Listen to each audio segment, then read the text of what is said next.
Bizning restoranimizning nomi Zamin oilaviy restoran. Bizda restoran Angren shahrida. Namanganda Zamin oilaviy restoran bor. Mana seminarimizni yakunlab oldik. Seminarimizda qatnashganlar bilan kuxnya tomonlama, texnologik karta nimaligi, food cost nimaligini hammasini batafsil ko'rib chiqdik. Zal tomonlama обучение, personalni обученияsi, servisni, качествосini qanaqa ko'tarishni ham ularni ham ko'rib chiqdik. Anor Turkish Cafe bor. Keyin Tasnim degan fast food yo'nalishida brendimiz bor. 3 xil yo'nalish.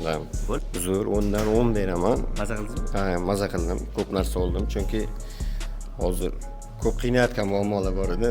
Как будто hali yechilmadi-yu. Yechish uchun yo'l topilganday bo'ldi. Davoniy bo'ldi. Ha, shunaqa. Ismim Obidxon. Bugungi bo'lgan suhbatdan to'g'risi xursand bo'ldim. 10 baho qo'yaman.